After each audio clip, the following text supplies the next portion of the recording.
Nu tā, labvakar, pasniedzēji, labvakar visi tie, kas skatās šo darbiņu, vai labdien!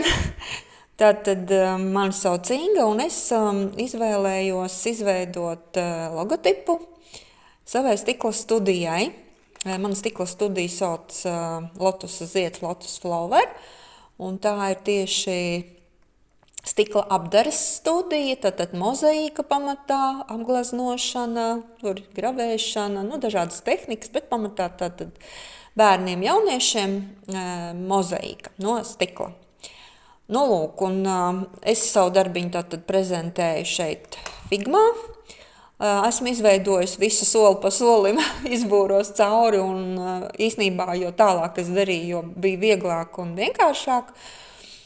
Viss un saprotamāk, un tad izdarīju visu, kā pasniedzējs, teiksim, piedāvāja šo te viņa schēmu, un man ļoti iepatikās šī schēma, ļoti vienkārši saprotama, un tad es te arī sekoju. Tā, es tagad paņemšu, piezūmēšu viņu uz 50, un tātad iešu tuvāk, soli pa solim, tātad kā mēs arī darījām, un tātad pirmais ir šī te krāsu palete.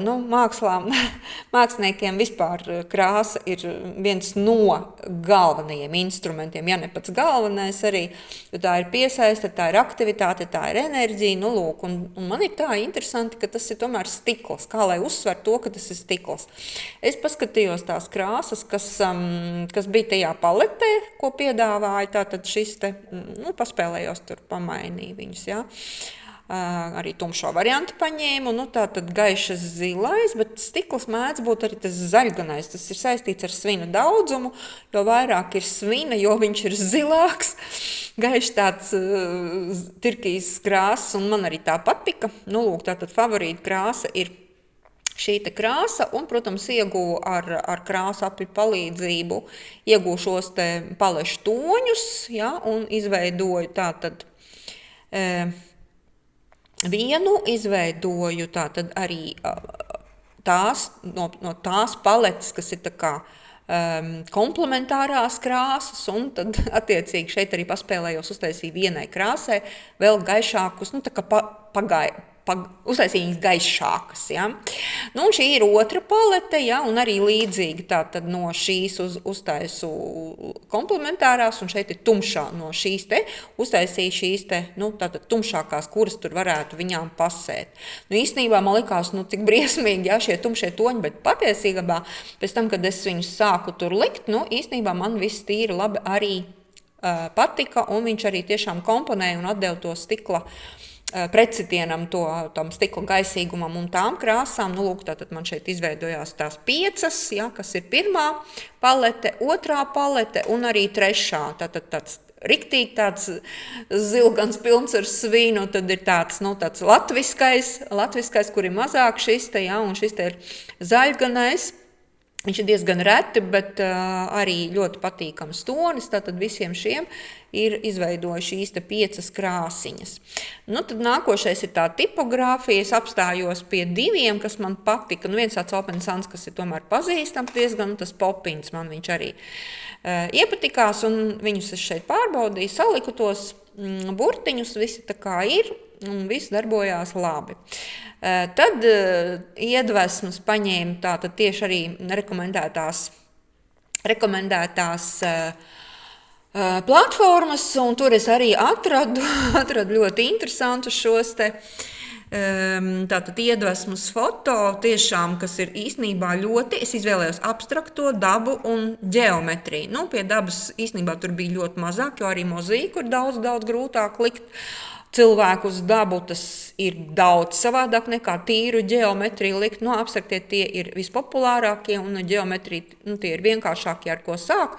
Un tur arī šo to atradu. Un tad, protams, formu kombinēšanu, formu veidošanu, tas man ļoti patika. Te es rādu, kā es nonācu, tad parādīšu tātad, kāds viņš ir šis te logotips. Jā, logotips ir lūk šāds. Es viņu biju, viņš jau bija kaut kur man noskatīts, bet es viņu nepārzīmēju. Es izmantoju sapludināšanas metodi, un es te rādu, kā es viņu arī veidoju. Tātad no 2 apļiem, tad ekstrahēju laukā to viducīti, tad to vienu, ko es paņēmu kā šo te, es viņu saliku Adidas ziediņa formā, un stāsti par to, ka tam manējam, kura es tā kā zīmēju, ja, viņam tomēr bija tādas, šīs te, ja, tādas interesantas lietas, viņš bija tādā maigi bēžīgā krāsā, jā, bet tas vairāk tā kā īsti atbilda tam ziedam, bet nevis stiklam. Un šī te, to stikla to būtību un mozaīkas būtību ļoti labi tieši atdod šī te, tātad sakombinēšana tā kā no viena, mēs veidojam to 1, 2, 3, 4. lapiņu, un tad, lūk, es tādā veidā atkal šeit menedžēju visas šīs te lapas, izmantoju to taustiņu, kad ir horizontālais, respektīvi viņš tā kā dod to reversa veidu, un es arī izveidoju tātad šīs te lapiņas, vienu pa vienai liekot, beigās saliku. Lūk, un gribu izmantot arī to zelta griezuma principu, tātad 2/3 pret 1/3, ja kopā arī pieliekot tos Glass Studio, kas ir tie mazākie burtiņi, tomēr tas nav pats galvenais, kas piesaistīs centrālais tēls, tas ir šīs te zieds, tad piesaistīs, tātad tas nosaukums, un kas tad tas galā ir, tātad tā ir studija, tā ir stikla studija, lai tāda, tā kā labirinta gājiens, ja, līdz kurienē mēs tad īsti aizejam. Un tad es uztaisīju to pamata logo, pēc tam es viņu uztaisīju melnbalto un arī tādu vēl to pelēcīgo tonīti. Lūk. Tad noslēgumā es viņu uztaisu, tā es tūlīt atkal samazināšu to fit. Nē, laikam tomēr atgriezīšos pie 50-nieka. Un es tad saliku patiesībā visu kopā. Te ir tas primārais logotips, stikla zieds, sekundārais, ja, kurā, tātad tomēr es atstāju to ziedu un pasaku, kas tas tad ir pa subjektu, tā ir studija. Ielieku tipogrāfijai tos 2 galvenos, krāsu paletei 1, tomēr izveidoju šo te aktīvo to zaļgano toni.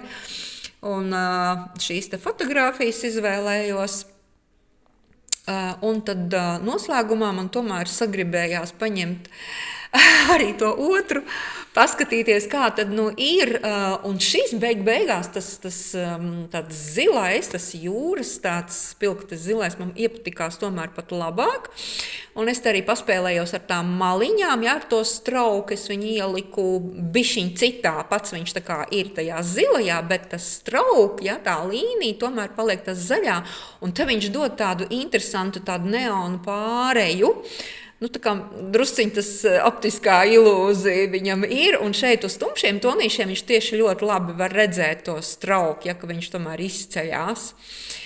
Tā, un šeit es laikam viņus noliku augšā abus 2, tad 1 un 2, bet vēl pēc tam es sāku spēlēties, un man iepatikās arī, gluži nenokopēt no tā, kura es no sākuma paša gāju, bet uztaisīt varbūt pat šādu to ziedu ar tādām 2 ziedlapiņām vidū, jo tas tad būtu pilnīgi mans, jo šis ir tā kā, nokopēts, vienīgi tās krāsas un tas strauk, ja, par to autoru tiesību domājot, šis būtu tad tīri absolūti mans, bet, es vēl tā kā domāšu, principā es jau esmu šādu te izmantojusi, un domāju, ka tas man varētu noderēt uz krūzītes vai uz burtnīcas, ko mēs varētu iedrukāt nākotnē. Lūk, tā kā tie būtu mani tie pirmie soļi šajā te programmā, un īstenībā programma man ļoti iepatikās. Es skatos, jau ir pāri 9 minūtēm tā prezentācija, tā tad es noslēdzu, pasaku liels paldies, un man patika darboties, un patiesībā ļoti aizrāvos, un es domāju, ka es pavadīšu vēl un vēl pie šīs programmas, jo viņa tiešām ir laba. Un es iekritu azartā, un jo vairāk es darīju, jo vairāk man patika. Tā kā liels paldies Artūram. Es noteikti arī uzrakstīšu rekomendāciju. Man ļoti patika šī lieta. Sākumā man likās, ka es tur neko nesapratīšu, bet tā bija tur tādas tīri tehniskas lietas, ko es pat nebiju savedusi kārtībā. Tagad ir viss nostājies tā, kā tam vajag būt. Tā kā liels paldies par šo kursu, un es ceru, ka es vēl kaut ko noteikti no Artūra iegūšu kādas vēl zināšanas. Paldies, un visiem, lai jums veicās ar šo programmu.